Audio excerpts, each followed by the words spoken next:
Welcome to अपनी पाठशाला। तो आज हम लेके आए अकाउंट का वीडियो।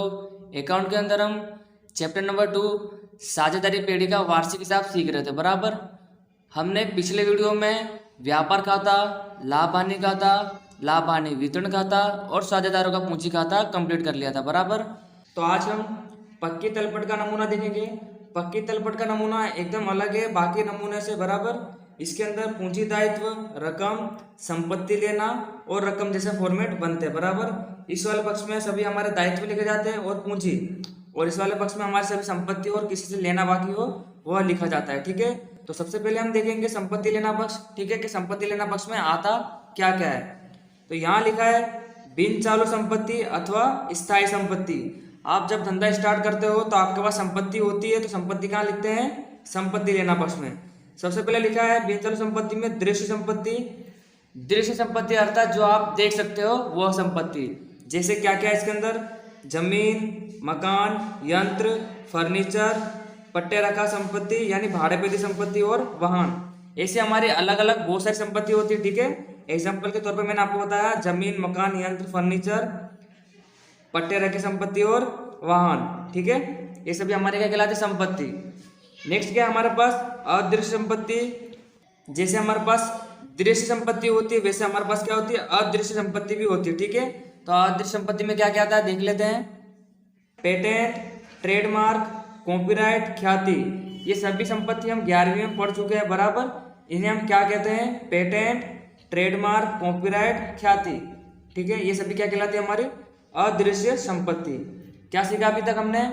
दृश्य संपत्ति और अदृश्य संपत्ति। दृश्य संपत्ति में क्या क्या था? जमीन, मकान, यंत्र, फर्नीचर, पट्टे रखी संपत्ति और वाहन। अदृश्य में क्या क्या था? पेटेंट, ट्रेडमार्क, कॉपीराइट, ख्याति।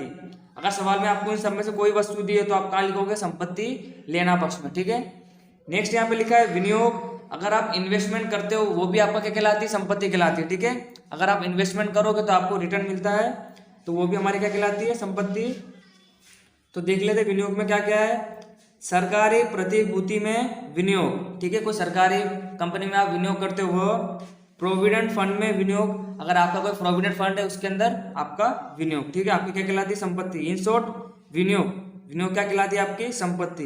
तो दोस्तों नेक्स्ट है अन्य बिन चालू संपत्ति। इसके अंदर है प्रसारित महसूली खर्च। ठीक है, जब आप इन्वेस्टमेंट करते हो और आपको कुछ रिटर्न मिलता है, उसी रिटर्न में से आप थोड़ा खर्च और कर देते हो, मतलब थोड़ा इन्वेस्टमेंट और करते हो, तो उसको क्या कहते हैं? प्रसारित महसूली खर्च। वो भी आपकी क्या कहलाती है? संपत्ति, क्योंकि आपको रिटर्न मिला है ना, तो आपकी क्या कहलाती है? वो संपत्ति। ठीक है, आगे देखते हैं।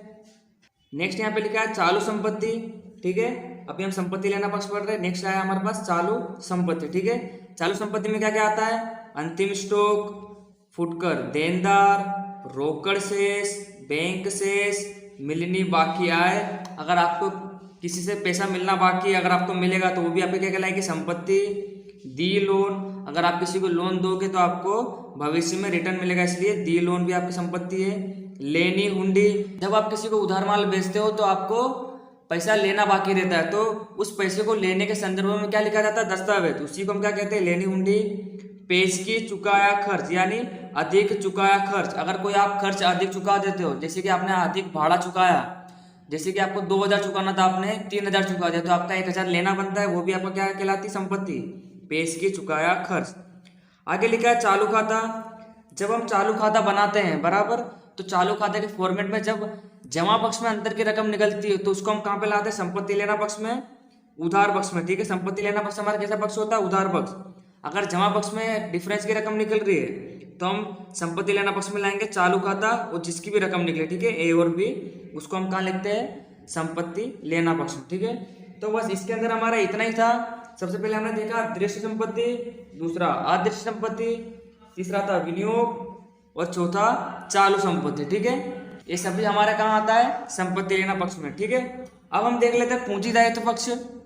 पक्की तलपट में पूंजी दायित्व पक्ष जमा पक्ष के रूप में पहचाना जाता है, और जो संपत्ति लेना पक्ष होता है वो उधार पक्ष के रूप में पहचाना जाता है। ठीक है, जो ऊंधा होता है अलग खातों से। बराबर, ये कौन सा पक्ष होता है? जमा पक्ष, और ये उधार पक्ष कहलाता है। ठीक है, तो यहाँ लिखा है पूंजी खाता। जब आप पूंजी खाता बनाते हो तो पूंजी खाते के उधार पक्ष में जो खाते की शेष निकलती है उसको हम कहाँ पे लाते हैं? पूंजी दायित्व पक्ष में इधर लिखते हैं पूंजी खाता, ठीक है। जो निकले के लास्ट में शेष आगे ले गए उसको यहाँ पे आके लिखना पड़ता है कि पूंजी खाते के रूप में, बराबर। और जब आप चालू खाता बनाते हो तो जो भी साझेदारों की पूंजी होती है डायरेक्ट यहाँ पे लिखी जाती है पूंजी खाते के रूप में, ठीक है। जब आपके सामने सवाल चलेंगे तो आपको ज्यादा क्लियर हो जाएगा, बराबर। तो नेक्स्ट यहाँ पे लिखा है चालू खाता। जब आप चालू खाता सवाल बनाते हो और उस खाते को बंद करते हो तो उस खाते के उधार पक्ष में जो शेष निकलती है उसको हम कहाँ लाते हैं, पूंजी दायित्व पक्ष में चालू खाते के रूप में, ठीक है, साझेदार ए और बी। नेक्स्ट यहाँ पे लिखा है अनामत।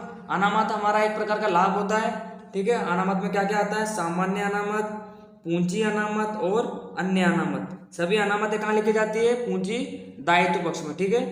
अब आगे हम देख लेते हैं बिन चालू दायित्व। अब बिन चालू दायित्व क्या क्या होता है जरा देख लेते हैं हम। सबसे पहले लिखा है बैंक से ली लोन, ठीक है। दायित्व, दायित्व यानी चुकाना बाकी रकम। जब आप बैंक से रकम लोगे तो आपको बैंक को रकम चुकानी देगी, इसलिए बैंक से ली लोन। अन्य वित्तीय संस्था से ली loan, in short loan. Loan हमारा क्या होता है, दायित्व। मित्रों से ली लोन, साझेदार से ली लोन, ठीक है। ये सभी हमारे क्या होते हैं, दायित्व होते हैं, बराबर। आगे लिखा है चालू जिम्मेदारी यानी चालू दायित्व।